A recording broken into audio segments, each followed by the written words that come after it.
깊은 밤 폭풍 속에서, 명절 제목으로는 좀 어색한 느낌이 있는데 깊은 밤 폭풍 속에서 만나신 주님에 관해서 명절에 들을 때 많은 은혜가 되기를 바랍니다. 오늘 본문 앞에는 오병이어의 기적이 실려 있습니다. 보리떡 5개와 물고기 2마리로 5,000명을 먹이신 사건이 기록되어 있고, 그리고 그 후에 주님께서는 제자들을 재촉해서 바다 건너편으로 보내죠. 사람들이 막 난리가 나니까요. 우리 이 마가복음서에는 그런 말이 기록되어 있지 않지만 요한복음 같은 데 보면, 또 다른 복음서에는 예수님을 왕으로 삼으려는 거대한 사람들의 이 움직임들이 나타나니까, 그러니까 예수님께서 그런 군중들의 그런 인기, 군중들의 그런 생각들에 제자들이 좌우되지 않도록, 그런 생각 가지고 많이 모였다고 너희들 사역이 성공인 것이 아니다, 이런 뜻에서 제자들에게 이제 먼저 건너가라 하시죠. 무리로부터 떼놓습니다. 이건 하나의 다 훈련이죠.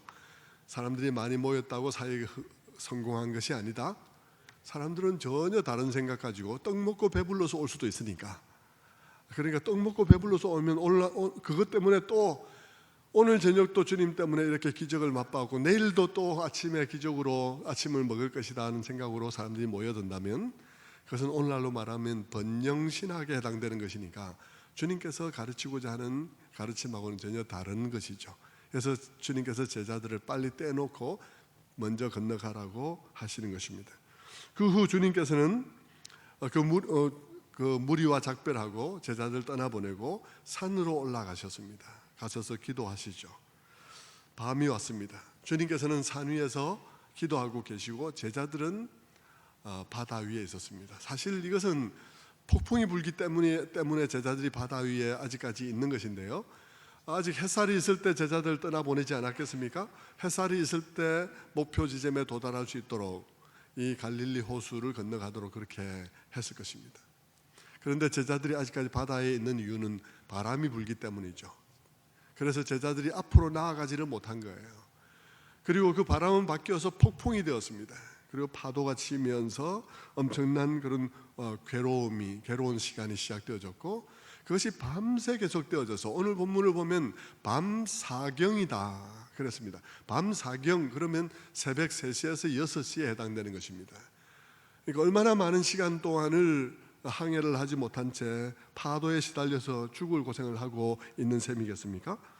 그런데 그런 죽을 고생을 하고 있는데 저기서 어떤 형체 하나가 다가오는 것을 보았습니다. 그들은 그 형체를 보면서 유령이라고 비명을 질렀습니다. 그런데 그 유령 같은 그 형체가 말을 했습니다. 안심하라, 내니 두려워하지 말라. 그 형체는 주님이셨습니다. 그 주님이 배에 오르셨죠. 배에 오르니까 신기하게도 파도가 잔잔하게 되었습니다. 그리고 바람이 그치고 제자들은 목표로 했던 그 건너편 땅에 이르게 되었습니다. 우리가 잘 알고 있는 이 말씀을 읽을 때 우리는 어떤 교훈을 얻을 수 있을까요? 깨달아야 할 첫 번째 교훈, 몇 가지 교훈을 제가 말씀을 드릴 텐데요. 첫 번째 교훈은 주님의 말씀에 순종을 해도 풍랑을 만날 수 있다 하는 것이 첫 번째 우리가 기억해야 할 교훈입니다. 오늘 지금 본문의 제자들도 주님께서 건너가라 하는 말씀을 듣고 지금 건너가고 있는 중이에요. 그런데 풍랑을 만난 것이죠. 우리는 이 본문의 이런 말씀을 보면서 우리는 우리의 생각을 고쳐야 되겠다는 생각을 좀 해야 될 것이라 생각합니다. 왜냐하면 우리는 종종 아주 자주 우리는 굉장히 이분법적인 생각을 합니다. 순종하면 평탄한 길, 순종하지 않으면 역경을 만나게 될 것이다. 우리는 그렇게 아주 단순하게 이분법적으로 나누죠. 그러나 여러분, 그렇지 않다는 것입니다. 오늘 제자들은 예수님의 말씀을 순종해서 바다를 건너가고 있는데도 풍랑을 만났습니다. 우리는 너무 우리 인생을 단순하게 생각을 해서는 안 될 것입니다. 오늘 본문은 우리들에게 예수님께 순종을 결단했다 하더라도 반드시 그것이 우리의 모든 길이 순조로울 것이라는 것을 의미하는 것이 아니다는 사실을 말해 주는 것입니다. 사실 성경에는요, 제가 항상 여러분은 성경을 보실 때 어떤 한 절, 한 이야기를 가지고 모든 이야기에 해당되는 이야기가 되도록 만들어서는 안 됩니다. 반드시 여러분이 그런 이야기를 말할 때는 성경 전체를 훑어보아야 합니다. 그 이야기가 성경에서 지시되고 있는 것인지를 살펴보아야 하는 것이죠. 여러분, 성경을 살펴보십시오. 성경에 순종한 수많은 사람들이 얼마나 많은 역경들을 겪고 있는지를 보십시오. 여러분, 모세, 구약의 모세 어떻습니까? 모세는 하나님께 순종을 했지만, 미디안에 머물 때 가서 내 백성을 구하라고 말할 때 그는 순종했지만 모세는 수많은 역경을 겪습니다. 그의 길은 순조롭지 않았어요. 그는 바로에게 핍박을 받았을 뿐만 아니라, 저항을 받았을 뿐만 아니라 그는 자기 백성으로부터도 저항을 받았습니다. 수많은 사람들이 돌을 들고는 왜 우리를 광야로 끌어냈느냐고 모세를 돌로 치려고 했습니다. 그는 광야라는 길 자체도 땅 위에서 겪는 풍랑과 같은 시간임에도 불구하고 시간인데, 거기에 덧붙여서 여러분, 이끌고 나온 사람들이 모세의 말을 듣지 않고 엄청난 반란을 도모하고 함으로 인해서 모세는 많은 고통을 겪죠. 얼마나 고통이 되었으면 모세는 광야에서 엎드려서 이만하면 족합니다, 나를 죽여주십시오 라고 광야에서 얘기를 했을 정도입니다. 여러분, 모세만 그런가요? 바울은 어떻습니까? 바울은 주님께 부름을 받았습니다. 그리고는 어느 날 마케도니아인이 환상 중에 나타나서 건너와서 우리를 도우라는 환상을 보았습니다. 그는 깊이 그 환상을 생각한 끝에 주님의 뜻인 줄 알고 그는 마케도니아로 건너갔습니다. 순종해서 건너갔을 때 그에게 일어난 일은 뭐죠? 점치는 여종을 고쳐주었다는 이유로 그는 사람들에게 붙잡혀서 많은 매를 맞고 빌립보 감옥에 갇혔습니다. 그러나 여러분, 이것은 예고편에 불과했어요. 그는 그 이후에 수많은 끝없는, 정말 이 고난의 리스트가 언제 끝이 나는가 하는 생각이 들 정도로 수많은 고난을 겪었습니다. 그래서 그는 고린도후서 1장 18절에서 그는 이렇게 말하죠. 형제들아, 우리가 아시아에서 당한 환난을 너희가 모르기를 원하지 아니하노니 힘에 겹도록 심한 고난을 당하여 살 소망까지 끊어졌다라고 그는 고백을 했습니다. 여러분, 이렇게 많은 사람들과 환경으로 인해서 고난을 겪었을 뿐만 아니라 사도 바울은 실제 풍랑도 여러 차례 겪었습니다. 그는 고린도후서 11장 23절 이하의 말씀에 이렇게 말씀하죠. 내가 수고를 넘치도록 하고 옥에 갇히기도 더 많이 하고 매도 수없이 맞고 여러 번 죽을 뻔하였으니 유대인들에게 3번 태장을 맞고 1번 돌로 맞고 3번 파선하고 일주야를 깊은 바다에서 지냈으며 3번 파선을 했습니다. 여러분, 풍랑을 겪은 횟수가 3번이 아니고요, 파선한 횟수가 3번이라고 말을 하고 있습니다. 여러분, 배가 부서지도록 여러분 그런 풍랑을 만나면 어떻겠습니까? 여러분, 바다에서 풍랑을 만난 적이 있습니까? 저는 해외에서 주재원 생활을 하다가 제가 중고등부를 지도하고 있었는데 중고등부 학생들과 함께 수련회를 제가 그 앞에 있는 파일라카라는 섬으로 제가 애들을 데리고 하루는 가게 되었습니다. 풍랑이 그날 저는 일기예보를 안 보고 갔는데 배가 뜨니까 그냥 탔죠. 근데 풍랑이 일었는데요, 조그만한 배가 그냥 뒤집어질 듯이 왔다 갔다 했습니다. 여러분, 그런 풍랑이 부니까요, 정말 뭘 잡을 수도 없고요, 여기 가서 온몸으로 부딪히고 저기 가서 온몸으로 부딪히는데요, 온몸이 막 멍이 들 정도로 너무 심하게 고통스러웠습니다. 그러나 배는 깨지지 않았어요. 사도 바울은 배가 깨지는 풍랑을 3차례나 겪었습니다. 주님 말씀에 순종했는데요, 바울뿐입니까? 우리 주님은 어떻습니까? 우리 주님은 아버지의 뜻을 따라 이 땅에 오셔서 어떤 삶을 사셨습니까? 시련이 그치지 않는 삶을 사셨고 마침내 십자가에서 죽으셨습니다. 여러분, 순종하면 고난이 없을까요? 주님만 그럴까요? 바울만 그럴까요? 아니요, 우리도 그렇습니다. 목회를 하면 어떨까요?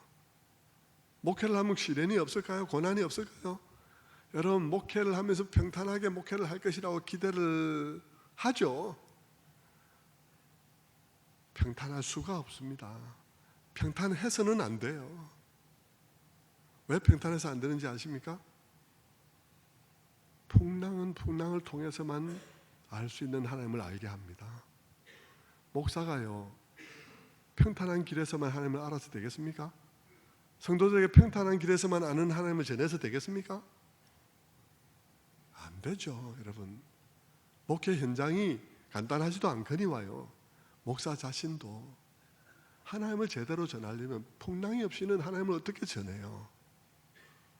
전할 수 없습니다. 여러분, 목회라는 거룩한 길을 선택했다고 순탄한 길이 이루어지는 것 아닙니다. 아니에요. 그건.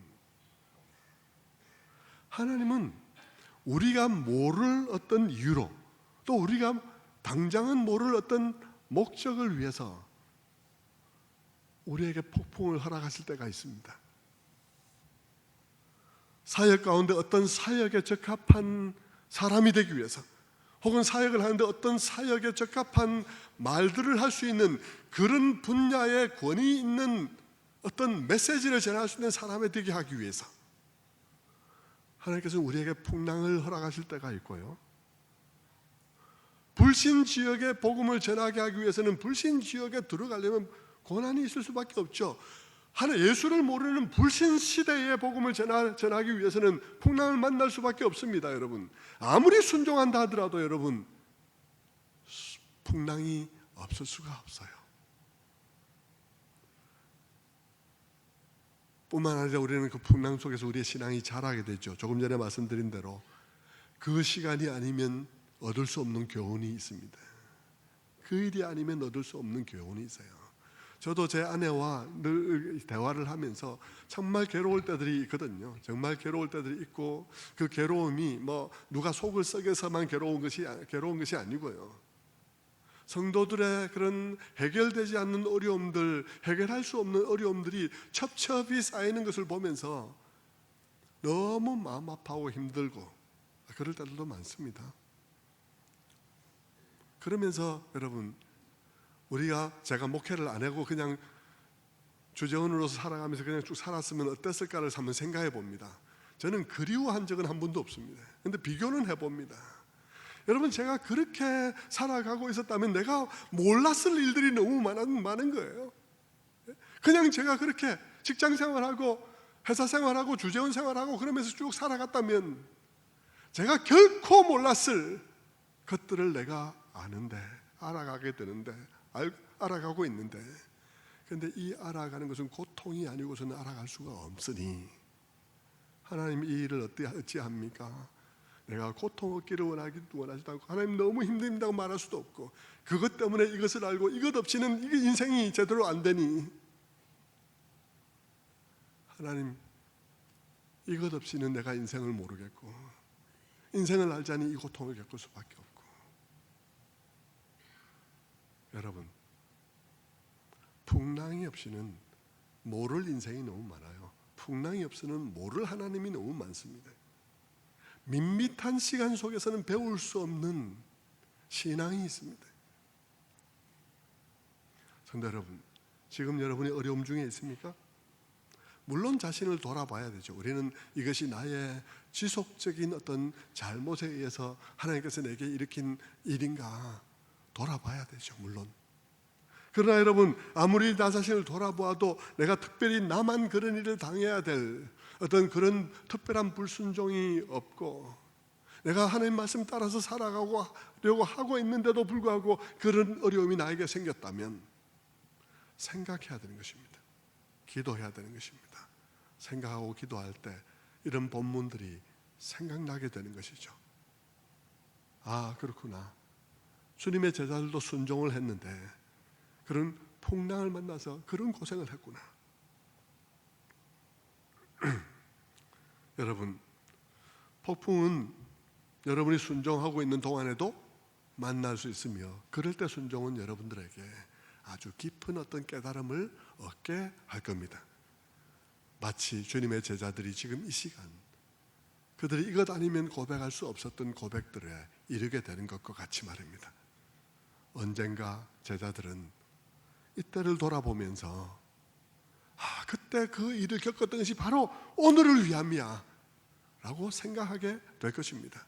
주님께서는 다락방 강화에서 요한복음 14장부터 17장에 이르는 그런 예수님의 긴 설교를 통해서 성령님에 관해서 말씀하실 때 보혜사가 너에게 오면 내가 너에게 말한 것을 너에게 생각나게 하시리라.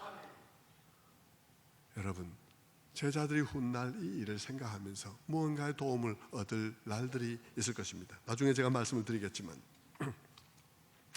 이것이 첫 번째 교훈입니다. 첫 번째 교훈은 우리가 순종해도 풍랑은 일어날 수 있다. 이분법적으로 생각하지 마라. 그렇게 간단하게 막 남의 이야기를 판단한다든지 자기 이야기, 자기 삶을 그렇게 간단하게 얘기하지 마라 하는 이야기를 첫 번째 우리가 이 본문을 통해서 들어야 하는 것이고요. 두 번째 교훈은 우리가 풍랑 때문에 당황하여 주님을 볼 수도 없고 생각할 수도 없는 그런 상황을 맞이하고 있는 순간에도 우리는 주님을 볼 수 없어도 주님은 우리를 보고 계신다 하는 것이 본문이 우리에게 주는 메시지입니다. 주님은 기도하러 산에 올라가셨고 제자들은 바다 한가운데 풍랑 중에 있습니다. 시각은 밤 4경입니다. 새벽 3시에서 6시 사이입니다. 너무나 어두운 시간입니다. 그 어두움 속에서 높은 파도에 시달리니 정신이 없겠죠. 온몸에 힘은 빠지고 마음은 지쳐서 거의 자포자기한 상태에 있고 죽음이 바로 코앞에 온 것 같이 느껴질 것입니다.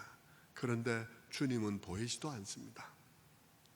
사실 주님은 너무 멀리 계셨고 주님이 이 제자들이 고난받고 있는 것을 알지 모를지도 모를 상황이죠. 시간적으로 벌써 건너가서 잘 있겠지 생각하고 있을 수 있는 그런 상황인 것입니다. 제자들은 우리의 사정을 주님께서 알고 계실까? 우리가 여기서 빠져 죽는 걸 주님께서 알고 계실까? 하는 생각이 들었을 것입니다. 그런데 여러분, 성경은 무엇이라고 말하나요? 성경은 47절에서 이렇게 말합니다. 우리가 47절을 함께 읽어보겠습니다. 시작. 저물매 배는 바다 가운데 있고 예수께서는 홀로 물에 계시다가 바람이 거스름으로 제자들이 힘겹게 노를 젓는 것을 보시고. 어떤 말이 중요한가요? 제일 중요한 말, 주님께서 보시고. 제일 맞아요. 주님께서 보시고 계십니다. 본문은, 성경은 오늘 우리들에게 주님께서 지금 보시고 계시다고 말씀하고 있습니다. 멀리서 기도하고 계시지만 주님께서 그 상황을 실시간으로 보고 계십니다. 실시간으로. 여러분, 그때 그 상황을 한번 생각해 보십시오. 여러분의 상상력을 동원해서 그때 그 제자들의 상황을 한번 여러분이 고스란히 한번 여러분의 몸으로 한번 느껴보도록 한번 상상해 보십시오. 고대의 갈릴리 바다입니다. 오늘날도 여러분 갈릴리 바다를 가면 갈릴리 바다 주변에 민가가 별로 없어요. 많은 산등성이들, 이런 들판들이 있죠. 고대에는 마을도 몇 개가 없었을 것입니다. 게다가 전기도 없습니다. 저녁 때면 다 불을 끄고 잘 것입니다. 고대의 바다에서 바라본 주변은 캄캄하죠. 하늘을 보십시오. 하늘 어떨 것 같습니까? 폭풍이 불고 있습니다. 하늘에 별빛도 없습니다. 여러분, 별빛도 보이지 않고 사방을 둘러봐도 빛이라고는 하나도 보이지 않는 곳에서 풍랑을 만나고 있는 제자들, 주님도 보이지 않습니다. 어떻겠습니까? 그런데 뭔가가 저기서 다가와요. 뭔가가 다가와요. 그들은 막 비명을 지르는 것이죠. 유령이다 그러면서. 여러분, 그들이 살려달라고 비명을 지르고 막 난리를 치고 있지만, 여러분, 그 바람 소리와 파도 소리가 그들의 소리를 다 삼켜버리고 그들의 소리는 1m도 앞으로 나아가지 못하는 것 같은 그런 상황. 여러분, 그런 상황을 겪어보셨습니까? 여러분의 영적인 상황을 한번 생각해 보십시오.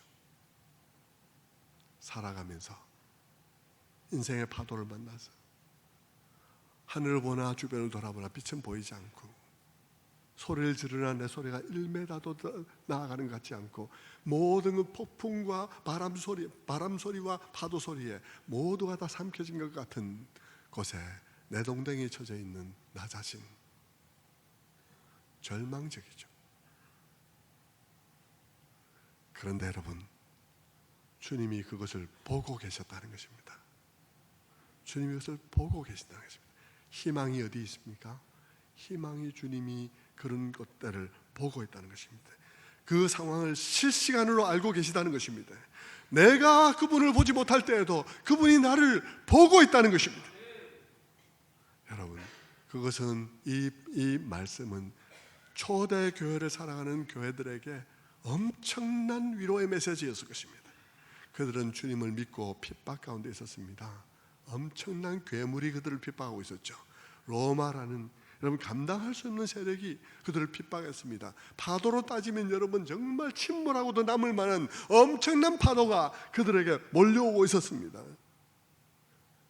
그런데 그런 상황 속에서 그들은 예수를 알지 못하는 세계, 하나님을 알지 못하는 세계를 향해서 복음으로 향해 나아가야 하는 그들이었습니다. 그들에게 언제 멀미나지 않는 땅이 나타날까요? 그들이 이 항해를 언제까지 계속해야 될까요? 그것이 초대교회를 살아가고 있는 그들의 상황이었습니다.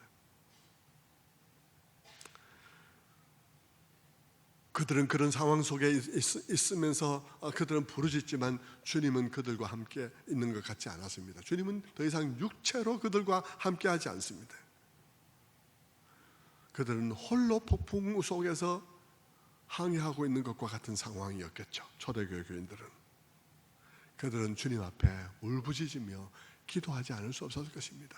주님, 어찌하여 우리를 버리시나이까? 어찌하여 우리가 이런 고난을 당하나이까? 너무 억울합니다. 주님 앞에 막 기도했겠죠. 그때 그들에게 성령께서 어떻게 하셨을까요? 생각나게 하시는 것입니다. 뭘요? 이 말씀을. 어떤 말씀입니까? 봐라, 성경을 봐라. 주님의 제자들이 주님 말씀 듣고 바다를 항해하는데 폭풍을 만났잖아요. 그때 주님께서 뭘 보여주셨어? 주님이 네 눈에 주님이 안 보여도 주님이 너희를 보고 있다는 사실을 말해주었잖아. 너 눈에 주님이 보이지 않을 때에도 주님은 너를 보고 계시다. 그리고 너를 위해서 기도하고 계셔. 여러분, 그것은 그들에게 엄청난 위로가 되었을 것입니다. 여러분, 그런 험한 시대를 살아갔던 대표적인 인물이 사도 바울이죠. 사도 바울은 예수 때문에 많은 고난을 겪어야 했습니다. 아까도 말씀드린 대로 그는 살 소망이 끊어질 정도로 엄청난 폭풍 속을 그는 항해해 가야 했습니다. 하지만 사도 바울은 그런 인생의 폭풍 속에서 무엇이라고 고백합니까? 그는 로마서 8장 34절에서 이렇게 고백합니다. 그는 로마서 8장 34절, 그는 하나님 우편에 계신 자요 우리를 위하여 간구하는 자니라. 그는 하나님 우편에 계신 자요 우리를 위하여 간구하는 자니라. 여러분, 너무나 지금 상황, 이 본문의 상황과 똑같습니다. 여러분, 주님이 산 위에서 기도하고 계시고 제자들이 항해하고 있는데 지금 이 사도 바울은 부활하신 주님은 산 위에가 아니라 하나님 보좌 우편에서 권세와 능력을 받으시고 하나님 보좌 우편에서 기도하시고 계시다. 우리를 위해서. 그분은 우리를 실시간으로 알고 계시다. 우리의 모든 상황을 실시간으로 알고 계시다고 말하고 있는 것이죠. 성도 여러분, 주님의 그 말씀의 격려와 희망은 초대교회를 살아가는 그들만을 위한 게 아닙니다. 그것은 오늘 우리들을 향하고 있습니다.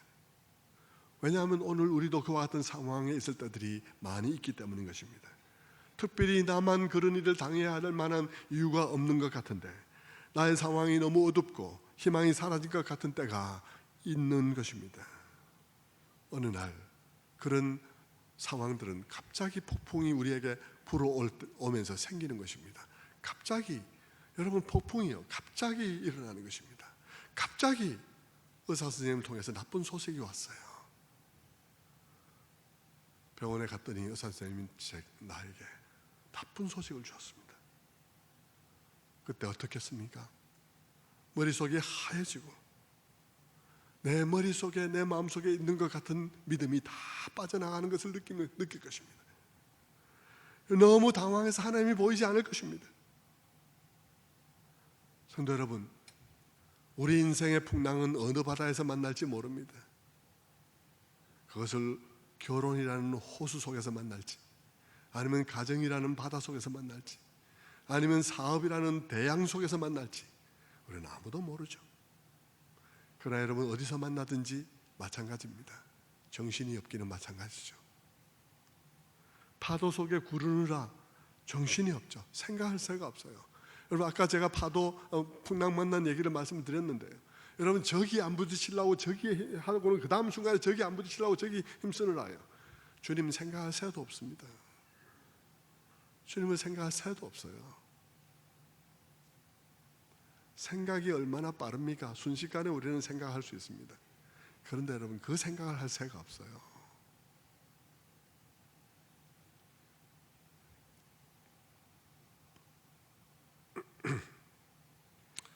그렇게 정말 혼비백산하고 정말 생각할 겨를도 없어진 우리의 당황스러운 우리들에게 성경은 우리들에게 무엇을 말씀해 주고 싶어 하나요?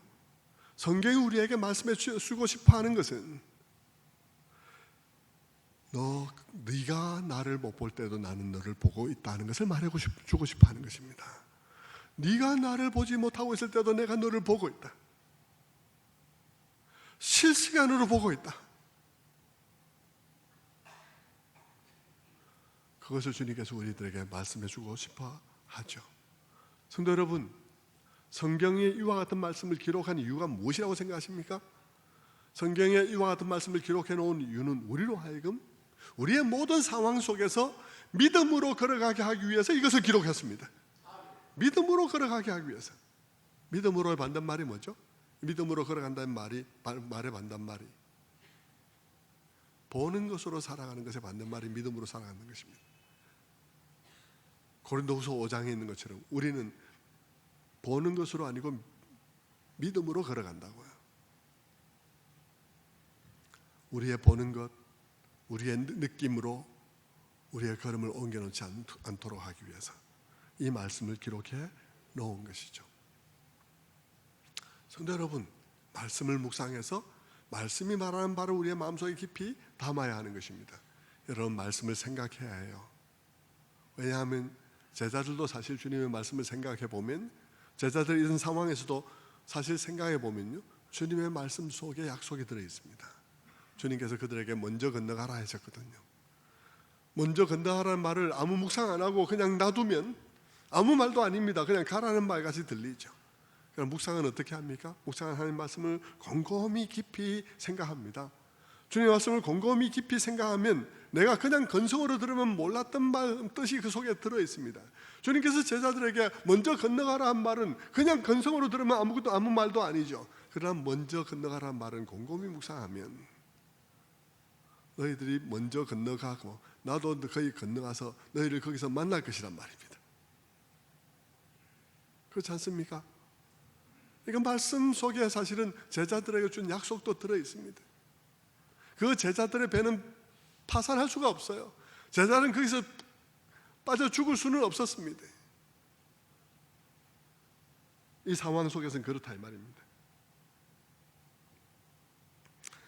말씀을 묵상하고 우리가 그 말씀이 우리에게 가르치는 대로 믿음으로 살아가지, 느낌으로 살아가지 않도록 하기 위해서 하나님께서 이 말씀을 기록하셨습니다. 성도 여러분, 여러분 모두가 믿음으로 살아갈 수 있게 되기를 바랍니다. 느낌이 아니라요.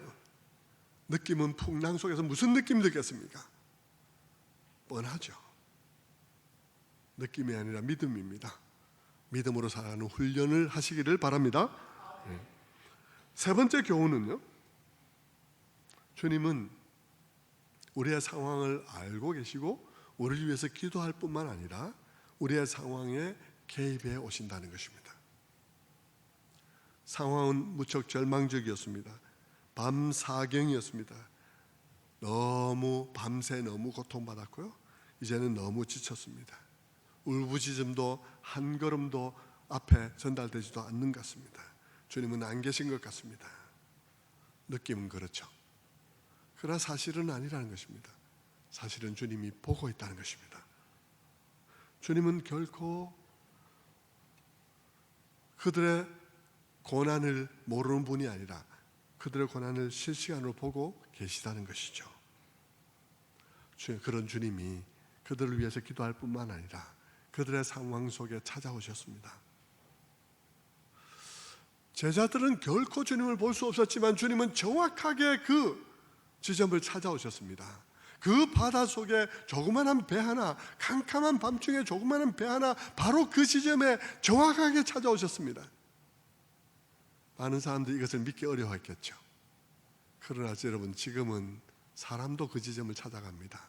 GPS 때문에요. GPS 때문에 밤중에 여러분, 이란의 그 장성이 폭사했습니다. GPS 때문에요. 정확하게 그 지점에 폭탄을 떠들였습니다. 여러분, 옛날에는 사람이 못하니까 사람도 못 믿었겠죠. 말씀도 못 믿었겠죠. 지금은 사람도 합니다. 주님이 여러분, GPS가 뭡니까? GPS가 하나님께서 이 만물 속에 심어두신 그런 원리들과 규칙들을 사용해서 개발한 것이죠. 그것을 만드신 분이십니다. 주님은. 사람은 그것을 GPS 만들어서 눈 감고도 갖다 맞춥니다. 주님이 모르겠습니까? 주님이 그 지점을 모를까요? 주님이 찾아오셨습니다. 어떻게 찾아오셨나요? 배 타고 오셨나요? 헬리콥터 타고 오셨나요? 걸어서 오셨습니다. 무리를 걸어서요. 무슨 말이겠습니까? 이것은 주님의 자기 계시입니다. 자기가 누구인지를 이런 식으로 드러내신 것이죠. 주님은 단순히 사람이 아니라는 것입니다. 그분은 인간의 몸으로 오신 하나님이라는 것입니다.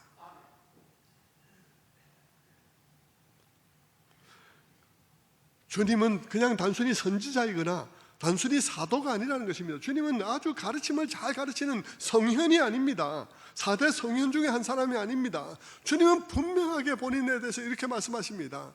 자신이 하나님이라는 것입니다.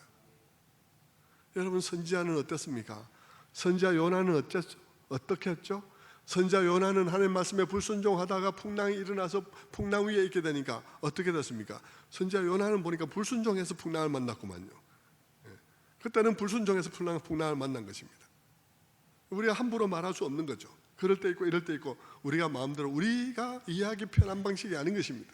자, 요나 풍랑 위에 있었습니다. 요나 어떻게 했죠? 요나는 풍랑을 잔잔케 할 수 없었습니다.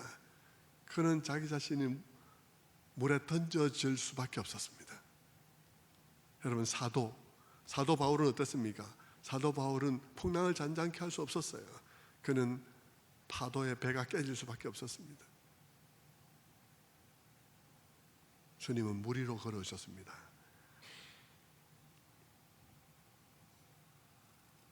여러분, 주님이 물 위로 걸어오셨다는 것은요, 구약의 어떤 이미지들을 동원해서 주님이 누구신지를 말해주는 것입니다. 당연히 주님은 창조주시니까 물 위를 걸을 수 있죠.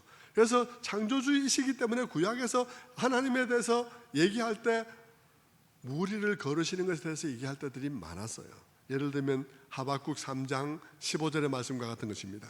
하박국 3장 15절의 말씀에 주께서 말을 타시고 바다 곧 큰 물의 파도를 밟으셨나이다. 그리고 시편 29편 3절은 또 이렇게 말합니다. 여호와의 소리가 물 위에 있도다. 여호와는 많은 물 위에 있도다. 그 29편에는 여호와께서 물 위에 계신 것을 얘기를 하죠. 그 이야기들을 이미 구약에서 다 이렇게 얘기해 오고 있기 때문에 주님께서 여기에 물 위로 걸어오신 것은 주님 자신이 내가 바로 구약에서 말하던 바로 그 여호와다는 사실을 말하고 있는 것입니다. 뿐만 아니라 주님께서는 안심하라 내니라고 말했습니다. 나라는 이 말은 에고에이미라는 말입니다. 에고에이미는 스스로 있는 자라는 말입니다.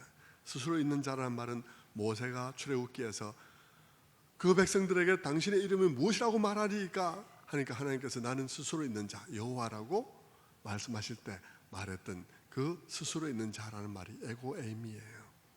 주님께서는 제자들에게 내니 두려워하지 마라. 내가 구약으로부터 계속 메아리처럼 오는 에고에이미, 에고에이미, 에고에이미, 내가 에고에이미다. 내가 하나님이라고 말씀하신 것입니다. 그런데 여러분, 오늘 주님께서 제자들에게 만난 장면 속에 아주 참 어색하고 이상한 것이 있습니다.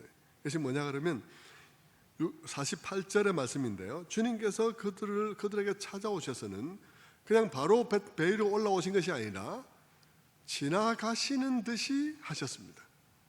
48절 한번 읽어보겠습니다. 시작. 바람이 거스름으로 제자들이 힘겹게 노젓는 것을 보시고 밤 사경쯤에 바다 위로 걸어서 그들에게 오사 지나가려고 하심에, 찾아오시면 찾아오셨지 왜 지나가려 하셨냐는 것이죠. 이 구약하고 또 상관이 있는데 무슨 뜻일까요? 여러분, 구약 욥기를 보면요, 욥기가 엄청난 그런 고난을 당했죠. 그야말로 욥기의 생애 속에 풍파는 이루 말할 수 없는 풍파를 그는 겪었습니다. 그가 풍파를 한참 겪고 있을 때 그는 많은 말을, 하나님에 대해서 많은 말을 토해냈는데, 그가 고백하는 하나님에 대한 그런 말씀 중에 이런 말씀이 있습니다. 욥기 9장 8절 보시겠습니다. 욥기 9장 8절. 그가 홀로 하늘을 펴시며 바다 물결을 밟으시며, 10절에 청량할 수 없는 큰 일을, 셀 수 없는 기이한 일을 행하시느니라. 다시 말하면 그 하나님은 바다의 물결을 밟으시면서 청량할 수 없는 엄청난 일을 하신다라고 그는 말하고 있습니다. 그러면서 욥이 이어서 말을 하기를 9장 11절에 이렇게 말합니다. 그가 그 위대하신 하나님이 내 앞을 지나시나 내가 보지 못하며 그가 내 앞에서 움직이시나 내가 깨닫지 못하느니라. 그 위대하신 하나님이 내 앞을 지나가셔도 내가 볼 수 없고, 그가 나에게 막 손짓을 해도 내가 깨닫지 못한다. 나는 너무 고통스럽고, 나는 너무 이 인생의 풍랑에 너무 힘들고 너무 고통스러워서 눈물 흘리고 그냥 애통해하고, 그러다 보니까, 거기다 하나님은 또 우리 눈에 보이지 않다 보니까, 하나님께서 분명히 거기 계시고 분명히 그 앞을 지나시며 분명히 내가 여기 있다라고 이렇게 말씀하시는데도 내가 깨닫지 못하고 있구나 라고 욥이 고백을 했습니다. 여러분, 제자들의 상황이 바로 그런 상황이죠. 주님이 그들을 찾아오셨으나 제자들은 그 주님을 보지 못합니다. 그리고 유대인가에서 비명을 지르죠. 여러분, 사실 우리도 살아가면서 제자들과 같은 상황이 될 때들이 많이 있다고 생각합니다. 주님이 우리를 찾아오셨으나 유대인 줄 알고 비명을 지르는 그런 일들이 일어나는 것이죠. 그들은 넋이 나갈 정도로 두려워했지만 그들에게 다가온 그 희미한 물체는 주님이셨습니다. 성도 여러분, 오늘 우리에게 그와 같은 일이 있지 않을까요? 우리도 인생 중에 주님께서 우리를 찾아오실 때 우리가 주님의 모습을 주님이시구나 하고 분명히 압니까? 우리는 주님이시구나 하고 분명히 모를 때들이 너무 많습니다. 우리가 생각한 주님과 다른 모습으로 우리에게 다가올 때들이 너무 많기 때문이죠. 때로는 우리가 악하고 비명을 지를 만큼이나 너무 뜻밖의 모습으로, 고통스러운 모습으로 우리들에게 찾아올 수도 있습니다. 그래서 우리는 우리의 상황에 가까이 다가오신 주님을 유령인 줄 알고 이게 뭐냐고 막 두려워하며 벌벌 떨 수도 있죠. 그런데 주님께서 찾아오셔서 말씀하시는 것입니다. 내니 두려워하지 마라. 그 상황이 도리어 주님을 만나는 상황이 되는 것입니다.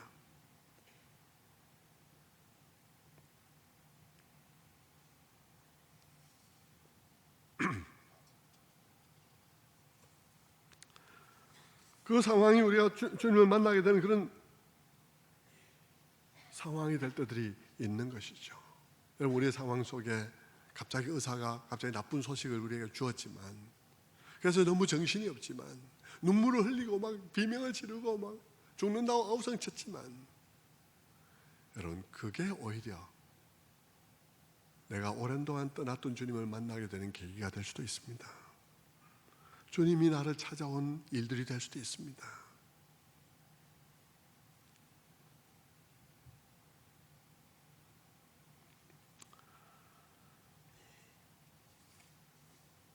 마지막 교훈을 찾아보죠.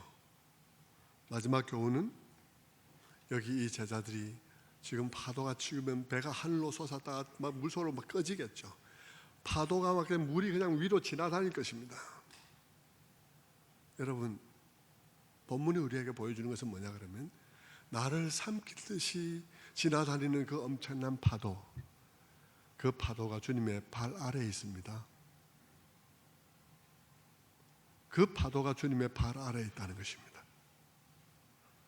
내가 두려워하고 내가 나를 삼킬 것 같아 생각 들고 그래서 이젠 죽는구나 싶은 그 모든 일들이 주님의 발 아래에 있다는 말입니다. 주님의 제자들이 두려워한 것은 무엇이겠습니까?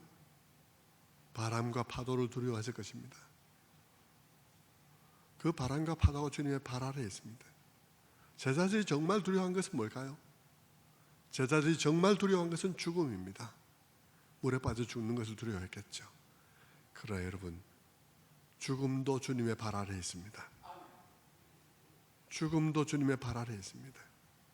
주님은 이 시간 이후에 십자가에 달리시고 죽으시고 부활하심으로 죽음도 발 아래 두셨습니다. 그분은 세상의 모든 일을 일으키는 정사와 권세와 막 수많은 위대한 이름들 위에 있습니다. 우리의 삶에 많은 부조리와 고통들이 남아있고 그리고 그것을 다루어 가시는 하나님의 방식들은 여전히 우리에게 비밀로 남아있다 할지라도 주님은 그 모든 혼란을 정복하신 분이십니다. 여러분, 사실 구약에서 바다는 혼란을 의미해요. 혼돈을 의미합니다. 바다 위를 걸으신다는 것은 구약적인 이미지로는 모든 혼돈을 정복하시는 분이시라는 뜻입니다. 주님은 우리의 모든 혼란과 혼돈을 정복하시는 분이십니다. 바로 그분이 우리의 구원자이십니다. 바로 그분이 우리의 구원자세요. 그분은 여러분의 생각보다 훨씬 위대한 분이십니다. 마지막으로 예화를 하나 들고 마치도록 하죠. 어떤 부부가 크루즈 여행을 하게 되었습니다. 배를 타고 하는 여행을 하게 되었어요. 여러분, 비행기를 타고 이렇게 어디를 갈 때도 그렇지만 기장이 늘 그렇게 말하죠. 오늘은 뭐 날씨가 어떻고 그리고 몇 시간 걸리며 몇 킬로 속도로 날아갑니다. 뭐 이러면서 기장이 오늘의 그 비행 그 플라이트에 대해서 설명을 하죠. 마찬가지로 이 크루즈도 그러는 모양입니다. 저는 크루즈 여행을 안 해봐서 모르지만 당연히 할 것이라 생각해요. 그래서 선장이 설명했습니다. 오늘은 이렇게 어디로 가는데 가다가 몇 시간 정도 우리는 폭풍속을 통과하게 될 것입니다. 폭풍속을 통과할 때는 엄청난 파도가 일어서 이런 멀미도 하게 될 것이고 고통을 받는 분들이 있을 것인데 몇 시간 동안 통과할 것입니다. 얘기를 했습니다. 그러자 그 승객 중에서 한 부인이 걱정이 돼서 선장에게 전화를 했습니다. 선장님, 왜 폭풍이 분다고 하는데 항해를 하십니까? 그냥 항구에서 좀 쉬다가 다음날 가시지 왜 항해를 하십니까? 강행하십니까? 그러자 선장이 그 부인에게 대답을 했습니다. 제가 오늘 마담 당신에게 당신이 꼭 알아야 될 두 가지를 말씀드리겠습니다. 첫 번째는요, 이 배를 책임지는 사람은 냅니다. 당신이 아니고. 이 항해를 결정한 사람은 냅니다. 그리고 한 가지 더 부인이 아셔야 될 게 있는데 그것은 이 배는요, 처음 만들 때부터 이 정도의 폭풍은 계산에 이미 넣었습니다. 이 배가 가라앉지 않습니다 라고 얘기를 한 것입니다. 그런데 여러분, 저는 이 선장의 말이 오늘 이 본문에 딱 맞는 말이라고 생각합니다. 여러분, 마가는 이 마가복음을 기록할 때 어떤 목적에서 마가복음을 기록했을까요? 그는 마가복음을 예수 그리스도의 복음에 대해서 전하기 위해서 마가복음을 기록했습니다. 그래서 마가복음 1장 1절은 이렇게 시작하죠. 하나님의 아들 예수 그리스도의 복음이라, 복음의 시작이라. 하나님의 아들 예수 그리스도의 복음의 시작이라. 그는 하나님의 아들 예수 그리스도의 복음의 시작, 그것도 그냥 예수가 아니라 하나님의 아들이신 하나님의 복음, 하나님의 아들이신 그분의 복음을 전하고 싶어서 그는 마가복음을 기록했습니다. 여러분, 복음의 핵심이 무엇이겠습니까? 복음의 가장 핵심되는 것은요, 복음이 무엇을 우리에게 약속하고 있는가가 아닙니다. 복음이 우리에게 무엇을 약속하고 있는가는 두 번째고요, 복음의 가장 큰 핵심은 그것이 누구의 복음인가가 중요합니다. 허수아비의 복음이라면 아무 소용이 없습니다. 허수아비가 우리에게 준 약속이라면 아무리 그 약속이 현란하게 아름다운 그런 약속들로 되어 있다 하더라도 아무 소용이 없습니다. 그러나 여러분, 그 복음을 준 그분이, 그 예수 그리스도가 위대한 분이라면 그 복음은 위대한 복음입니다. 그분은 하나님의 아들이라는 것입니다. 여러분, 그 예수 그리스도는 어떤 분이신가를 마가는 계속해서 설명하는 것이죠. 그래서 그분이 누구신지가 너무 중요하기 때문에 그분이 누구신지를 계속 설명하는 것입니다. 이런 이야기 저런 이야기를 통해서 오늘 이야기 속에서만 하더라도 마가는 우리에게 그분에 대해서 어떻게 말합니까? 예수 그리스도 그분은 어떤 분이십니까? 그분은 칠흑 같은 암흑 속에서도 우리가 그분을 볼 수 없을 때에도 그분은 우리를 보고 계신 분이십니다. 그분은 어떤 분이십니까? 그분은 제자들이 파도와 바람과 파도를 두려워하고 물에 빠져 죽는 것을 두려워했지만, 그러나 그분은 바람과 파도를 정복하시고 물 위를 걸으시는 분이십니다. 그분이 어떤 분이시냐 그러면요, 그분은 우리 인생에 닥치는 어떤 환난과 시련의 폭풍에도 불구하고 부서지지 않고 우리를 넉넉히 보호하실 수 있는 구원선이십니다. 그분의 십자가는 처음부터 그렇게 설계되었어요. 그분의 십자가는 처음부터 우리 인생에 어떤 폭풍, 어떤 핍박, 어떤 시련, 어떤 칼, 어떤 사망이 우리에게 온다 할지라도 우리를 넉넉히 보호할 수 있는 구원선으로서 처음부터 설계되었습니다. 그분은 우리를 넉넉히 그 모든 것에서 구원하실 것입니다. 성도 여러분, 여러분은 그분이 그러함을 믿으십니까? 여러분, 그분이 여러분의 인생의 모든 폭풍과 시련과 핍박에서 여러분을 넉넉히 지키실 수 있는, 넉넉히 그런 것을 감안하고 만들어진 구원선임을 믿습니까? 여러분의 모든 실패와 어떤 칼이나 죽음에서조차도 여러분을 지킬 수 있는, 영원히 지킬 수 있는 그런 구원선임을 믿습니까? 그분은 그런 분이실 것입니다. 그래서 사도 바울은 그렇게 말하죠. 로마서 8장 35절에 누가 우리를 그리스도의 사랑에서 끊으리요? 환난이나 공고나 박해나 기근이나 적신이나 위험이나 칼이랴. 37절에 그러나 이 모든 일에 우리를 사랑하시는 이로 말미암아 우리가 넉넉히 이기느니라. 여러분의 상황이 하나님께서 모른다고 생각하십니까? 여러분의 상황이 하나님께 들리지 않는다고 생각하십니까? 이사야서 40장 27절에서 말합니다. 야곱아 내가 어찌하여 말하며 이스라엘 내가 어찌하여 이르기를 내 사정은 여호와께 숨겨졌으며 원통한 것은 내 하나님에게 수리하심을 받지 못한다 하느냐. 너는 알지 못하느냐 듣지 못하느냐. 영원하신 하나님 여호와 땅끝까지 창조하신 자를 앙망하는 자는 새 힘을 얻으리니 독수리가 날개 치며 올라감 같을 것이요 다른 박질하여도 곤비치 아니하겠고 걸어가도 피곤치 아니하시리라. 여러분에게 이것이 사실이 되기를 축원합니다. 기도하겠습니다. 자비로우신 아버지 하나님 감사합니다. 오늘도 이렇게 말씀 속에서 위로 주시니 감사합니다. 우리의 인생에 겪는 모든 파도, 모든 상황들 속에서 우리는 혼비백산하며 주님을 바라볼 수 없을 때가 많습니다.